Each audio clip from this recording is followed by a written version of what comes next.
चमचमत्या शहरामध्ये अनेक अपराध होतात आणि प्रत्येक अपराधाची गुत्ती सुलसतेच असं नाही. मित्रांनो, अशीच एक मर्डर केस, सनम हसन मर्डर केस, ती 2012 घडली. परंतु अद्याप या केसमध्ये कुठलाही ठोस पुरावा सापडला नाही. कोणत्याही आरोपीला मुख्य आरोपी म्हणून पोलिसांना सिद्ध करण्यात आला नाही. सिटी पोलीस, त्याचबरोबर क्राईम ब्रँच आणि सीबीआयची तपासणी झालेली आहे, तरी देखील या केसमध्ये कुठलाही पुरावा हातात लागलेला नाही. मित्रांनो, सनम हसन नावाची एक मुलगी, जी मुंबईची मुलगी आहे आणि पुण्यामध्ये फॅशन डिझायनिंगचा कोर्स ही मुलगी करत होती.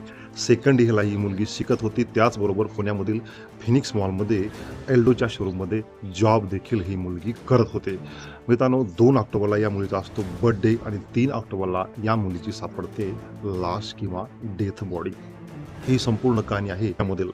पुण्यामध्ये ही मुलगी शिकत असताना या ठिकाणी कॉलेजमध्ये, त्याचबरोबर एल्डोच्या शोरूममध्ये हिचे बरेच मित्र होतात. 2 ऑक्टोबरला तिचे आई वडील मुंबईहून पुण्यात येतात बर्थडे सेलिब्रेट करण्यासाठी. दिवसभर मुलीसोबत फिरतात, एन्जॉय करतात आणि मुलीच्या वाढदिवसाची पार्टी दिवसभर ते सेलिब्रेट करतात, शॉपिंग करतात. संध्याकाळी ही मुलगी सांगते की माझ्या शोरूममध्ये, एल्डोच्या शोरूममध्ये काम करणारा एक मुलगा मोहनीश विजय यांनी माझ्यासाठी एक पार्टी ऑर्गनाईज केलेली आहे आणि या पार्टीसाठी ही मुलगी निघून जाते. मोहनीश विजय हा एल्डोच्या शोरूममध्ये या मुलीसोबत काम करणारा एक कलिग असतो, एक मित्र असतो. हा त्याच्याच एक मित्राच्या फ्लॅटवरची या मुलीचे सर्व मित्र, कॉलेजमधील, एल्डोच्या शोरूममधील असे 17 मित्र हे सर्वजण पार्टी करतात आणि 3 ऑक्टोबरला हा मोहनीश विजय सकाळी 8 वाजता त्या वडिलांना फोन करतो आणि माहिती देतो की तुम्ही लागलीच हॉस्पिटलमध्ये या, हॉस्पिटलमध्ये तुमची ॲडमिट केलेली आहे. सरमच्या वडिलांना लक्षात येत नाही की कालच आपण हिच्यासोबत फिरलो आहोत, बर्थडे सेलिब्रेट करत, अशी ती घटना घडली. मुलगी डायरेक्ट हॉस्पिटलमध्ये भरती झालेली आहे. सनम हसनचे वडील हॉस्पिटलमध्ये जातात आणि ती डेथ बॉडी दिसते. मित्रांनो, या सर्व केसची मिस्ट्री सॉल्व्ह करण्यासाठी पोलीस या पार्टीमध्ये असणाऱ्या 17 जणांना बोलवतात. ज्यावेळेस पोस्टमॉर्टमचा रिपोर्ट येतो, पोस्टमॉर्टमच्या रिपोर्टमध्ये अतिशय चौकानीवाली माहिती तिथून समोर येते. या सनम हसनच्या म्हणजेच पुरुषाचं हर्ट सापडतं. त्याचबरोबर तिच्या शरीरामध्ये भरपूर अल्कोहोलचं प्रमाण सापडतं, म्हणजेच हिला खूप सारी दारू पाजली असते.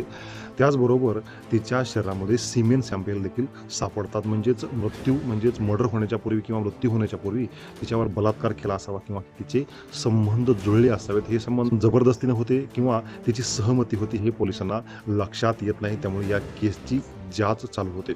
मोहनीश विजयला बोलवलं जातं. मोहनीश विजयला विचारलं जातं की ही विचारपूस केली असता तो म्हणतो की पार्टीमध्ये थोडी बहुत दारू पाजली होती, परंतु हिला अत्यंतिक दारू झाल्यामुळे, नशा झाल्यामुळे एका रूममध्ये हिला झोपवलं आणि सकाळी ज्यावेळेस ती रूम उघडली त्यावेळेस हिची डेथ बॉडी त्या ठिकाणी सापडली.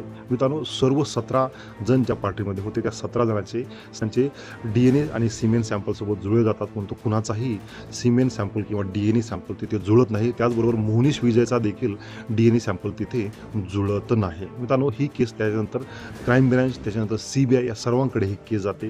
2014 उलटतं. 2014ला सीबीआय कोर्टाकडून परमिशन घेतं की सनम हसनची बॉडी परत उकरून काढली जाते, परत त्याचा DNA केला जातो, परंतु त्याच्यामध्ये परत निराशा सापडते. म्हणजेच ही सर्व केस 2014 म्हणजे 2 वर्ष उलटल्याच्या नंतर देखील याच्यामध्ये कुठलाही ठोस पुरावा किंवा मुख्य आरोपी पोलिसांना उभा करता येत नाही. त्याच्यानंतर परत ही केस 2016 पर्यंत ओढली जाते, परंतु 2016 म्हणजेच मर्डर होऊन 4 वर्ष झाले तरी सनम हसनचा मर्डर किंवा कसल्याही पद्धतीची माहिती यामध्ये सापडली जात नाही. शेवटी सीबीआय यामध्ये रिपोर्ट देते की पोस्टमॉर्टम करत असताना डॉक्टरांच्या चुकीमुळे त्या ठिकाणी पोस्टमॉर्टमच्या अनेक साऱ्या बॉड्या असतील आणि एखाद्या मेलचं हर्ट याच्यामध्ये आला असेल असा रिपोर्ट देऊन सीबीआय देखील ही केस क्लोज करून टाकते. म्हणजेच मित्रांनो, 2012ला घडलेली ही गोष्ट 4 वर्षानंतर 2016ला ही केस क्लोज होते, परंतु या केसमध्ये कुठलाही ठोस पुरावा सापडत नाही किंवा कुठलाही मुख्य आरोपी सापडत नाही. माझ्या व्हिडिओमधून तुम्हाला एवढं सांगणं आहे की तुमची मुलगी किंवा मुलगा जिथे कुठे शिकत असेल त्याच्या प्रत्येक हरकतीवरती लक्ष ठेवा, त्यांच्या मित्रावरती लक्ष ठेवा आणि संपूर्ण सराउंडिंग त्याचं कसं आहे हे देखील तुम्ही त्यामध्ये पाहिलं पाहिजे.